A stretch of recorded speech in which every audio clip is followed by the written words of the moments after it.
Hey everybody, we have a special guest live in our studio, Chattanooga, Tennessee. We have Mimi Nikkel, who is the founding director of Love's Arm.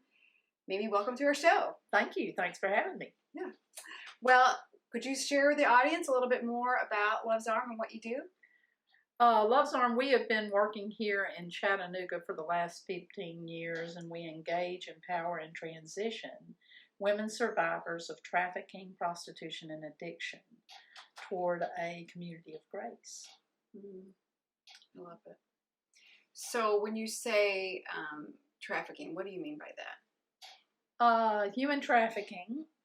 We work with sex trafficking victims primarily, and human trafficking is a process of force, fraud, and coercion that is used to entrap people into slavery of some sort for the sake of personal gain. Yeah. Mostly financial gain. That's what human trafficking is. And in America, we have primarily the largest portion of human trafficking victims in our country are sex trafficking victims.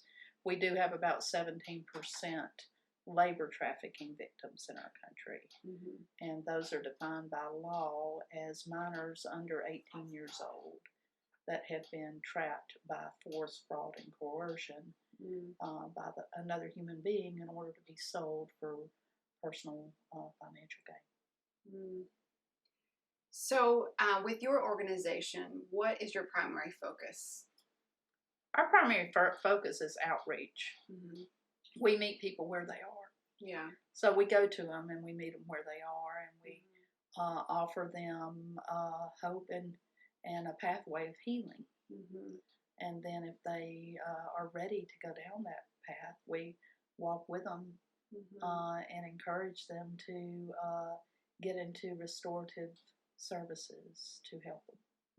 You were mentioning earlier that you have like a hotline they can call in. We do. We have a 24/7 helpline, and it's listed on the National Human Trafficking Hotline, and we are the primary service provider for Hamilton County and Chattanooga.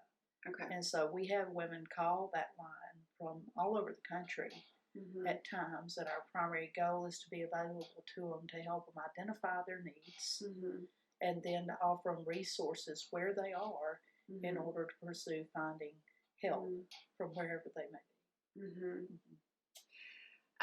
What are some common misconceptions people have about human trafficking? Primary misconception is that all trafficking victims are snatched and grabbed. What do you mean by snatched and grabbed?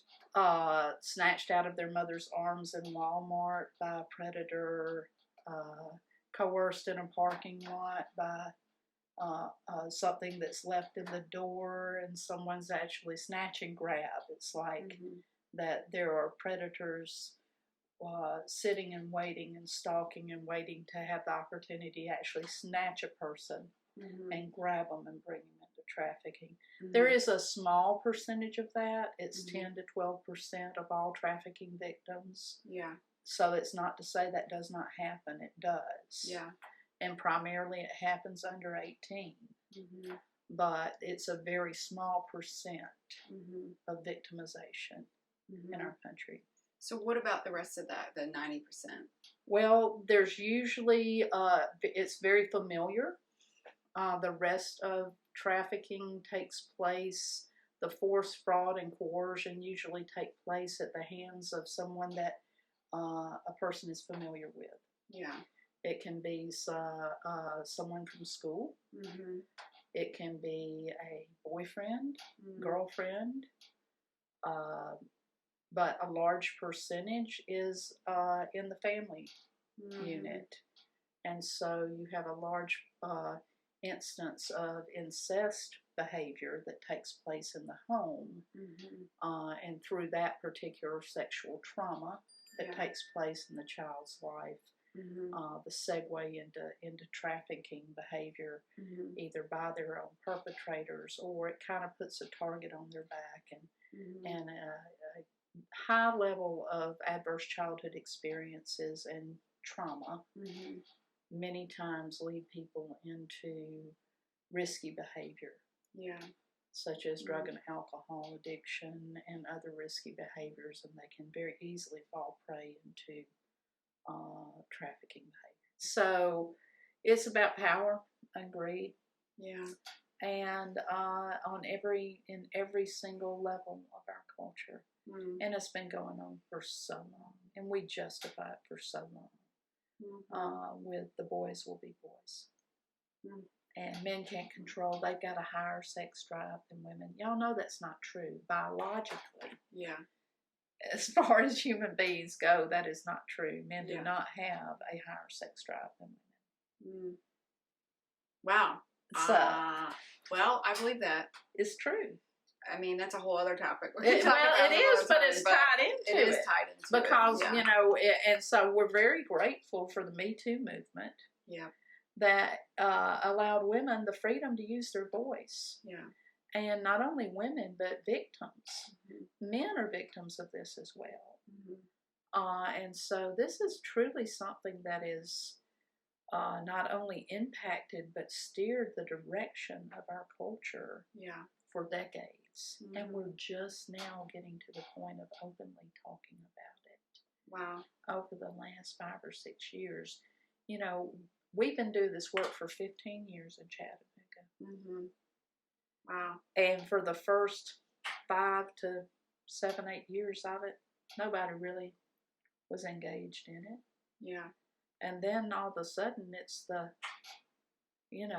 everybody's talking about it. And I'm glad everybody's talking about it. We can't talk about it enough. Yeah. But where we are as Love's Arm, if we're going to talk about it, we want to do something about it too. Because many of us are survivors.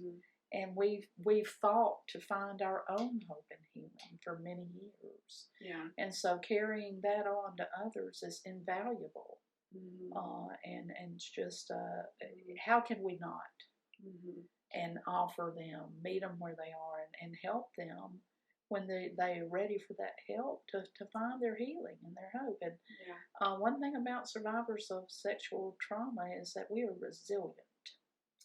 And I always say pouring love into resilience is like watching a fire leap up and kiss the face of God. Yes. So that's all I'll say about that. I love it. Wow, that's a powerful way to close us out. But I wanted to end with, if you could give our viewers some advice if they hear of someone that's maybe a victim or they suspect maybe their neighbor, or because as you mentioned, like it's not always a snatch and grab. Well, how should they go about to help that person, or can they help that person? Well, the best thing you can do as someone who is called to report, because you have a responsibility if you do know of an act of abuse against a child or sex trafficking against a child, that you have a responsibility to report it. In the state of Tennessee, it's a crime, a felony if you don't. Wow. And it comes out in court that you knew it and you did not report it. You can be charged with a felony in the state of Tennessee. We are a first reporting state, and I want to say, go Tennessee. Yeah. We are one of the most active states now. We have moved up into the top level of addressing this issue and offering help and assistance to survivors. And so I'm really grateful for that. But if you know someone and you suspect this activity is going on, if you suspect it is one thing, you have to know it's going on to report it. Yeah. So if you suspect there's a child in your neighborhood or in your family that is being sexually exploited and abused, you're going to see changes take place in that child that are not normal for children. Children don't just start acting out in drugs and alcohol and sexually, before they're 10 years old or something. They just didn't decide to do that. Something has groomed them or changed the way they process life in order for that to happen. Well, then just become a listening ear. Somehow build trust Yeah. if you can. And don't. And the best way to ask a child or someone about this is not to shame them or blame them, but to say what happened to you. Over a period of time. Yeah. You're building that relationship, and it comes to a point you say, "What happened to you?"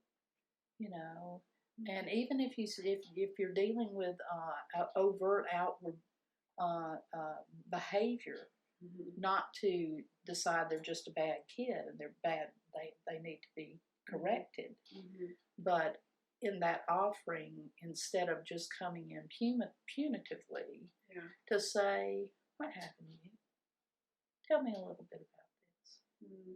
You're doing this, and this, and when did that start and what happened to cause you to want to do that?" And do it very gently. Right. Give them an opportunity to use their voice.